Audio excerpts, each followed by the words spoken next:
Hi everyone, my name is Andrew Hudak. I'm a product design engineer here at Fellow, and today I'm going to be talking you through how to install the Opus DLC brew burrs. It's a new upgraded burr set for the Opus grinder. DLC stands for diamond-like carbon. So these are coated burrs that you can purchase to upgrade the coating durability and just the general durability of your burr set. Okay, so let's walk through what you're gonna need in order to perform this burr installation. First thing obviously is an Opus grinder itself with the original stock burrs that the grinder came with.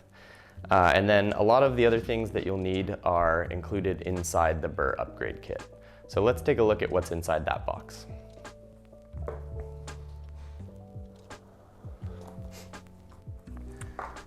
Okay, the first thing you'll see when you open the box is a little welcome card. That just has the link to this video that you're watching now. So if you're watching, you've probably already found the card. There's a foam insert to protect what's inside. And then we get to the meat of the kit. So inside here, you'll see the two most important pieces, which are the inner burr and outer burr subassembly. This is the outer burr, which is molded inside a plastic piece, and then a wire handle for installing and removing it from the grinder. You'll also find this two-piece installation tool in the sides of the package. So this is for loosening and tightening the nut that holds the inner burr in place. And this goes together by inserting this longer skinny pin piece into the holes on the side of the larger piece, and you're left with a makeshift wrench of sorts. I also recommend having a soft cloth or towel. We are going to be laying the grinder on its side, so something to lay the grinder on so that you're not scuffing it or scratching it while we work on it. And then finally, I recommend a cleaning brush. If you've been using your grinder a lot, haven't cleaned it in some time, there's probably going to be some leftover grounds in there. So this is not required, but things can get a little bit messier if you don't brush out the grinder before starting installation. And that's it. Okay, so now that you've made sure you have all the items needed for installation, let's dive into the installation itself. The first thing you're going to want to do is just make sure that your grinder is turned off and unplugged. Next, you want to make sure your load bin is empty, so you don't have any coffee beans in there. Otherwise, when we take it off, those are going to go everywhere. So, looks good, no beans in the load bin. And then you're going to twist that load bin counterclockwise and remove it. Set that aside. The next thing we're going to need to remove is the outer burr subassembly here. So you can do that by picking up on this steel wire handle. And then similar to the load bin, it just twists counterclockwise and lifts away. So once that's removed, you can set it aside as well. Now for the cleaning part.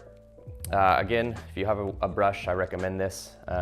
This is not required, and you can see this grinder is fairly clean because we haven't been using it much, but just go ahead and give that a nice brush on the inside around the inner burr to make sure that any loose grounds fall out and into the catch. And then finally, as part of this initial disassembly, take the catch itself, remove it from the grinder, and set it aside. Next, you're going to want to turn the grinder on its side to deal with the inner burr removal.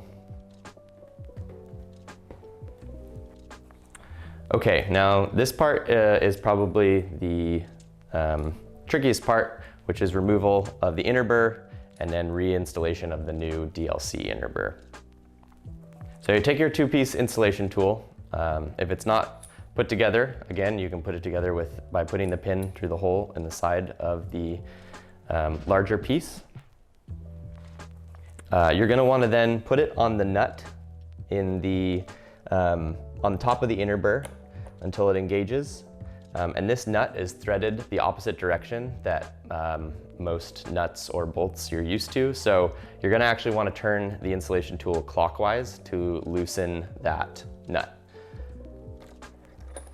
And you'll feel it start to loosen. And from there, just use this installation tool, keep screwing clockwise until that nut falls away. The washers that are below the nut may also come out on their own. So you can take those, the nut and those two washers. There's a regular flat washer and there's also a lock washer, and mine just fell off by themselves. And you can set those aside for now.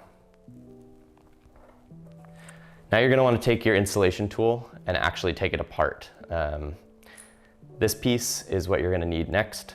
And it gets a little bit tricky because this is something you have to do blind, but you're going to use this skinny piece to hold the bolt in place while you remove the old inner burr and put the new one in. And you can do that by inserting the piece of the installation tool up through the center of the exit chute. And you keep inserting it until you feel it bottom out on the bottom of the rotor gear, which is where the bolt head sits. So you can see I have maybe a little over an inch sticking out. If you insert the pin at an angle and it goes almost all the way in, you don't have it aligned correctly. So again, just make sure it's going straight in and you feel it bottoming out on the bottom of that rotor and bolt. And next, you can basically, while you're applying some pressure with this pin, I can go ahead and just take my old inner burr out, set it aside, and then the new inner burr goes right back in its place. You might have to twist the new inner burr while you install it because the drive pins need to align with the drive pins on the bottom, the holes on the bottom of the inner burr. So you can see with this old inner burr, we have two holes outside the main central hole where the bolt goes through. These need to basically slide onto the pins that are in the rotor gear. So I've done that now, and the inner burr is fully seated on the rotor gear. Then you're basically going to replace the washers and the nut in the order you took them off in. That was hard to see in my video, so you want to go flat washer first and slide that over the head of the bolt. Then this lock washer with teeth goes on second.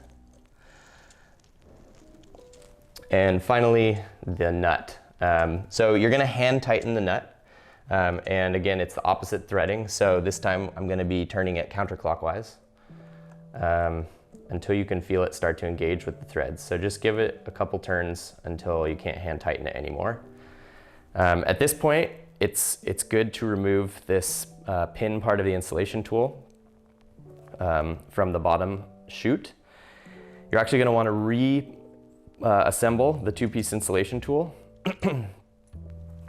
And now to finish everything off, I basically put the installation tool back on the nut and then give it a couple cranks counterclockwise to finalize the tightening of the nut. So I'm basically gonna rotate until I can hear the gears inside the grinder start to turn against each other. And that's how I know that everything is tight enough. Okay, and from there your inner burr is installed. So now I'm gonna set this grinder back up on upright, and then the last thing to do is basically put the pieces back into place in reverse order. So we'll start with the new DLC outer burr. Again, that just drops into place here, and then I twist it until I hear the twist lock engage, and now it's in place. And then I can put the catch back, and finally the load bin. And now you have new DLC burrs and you're ready to grind.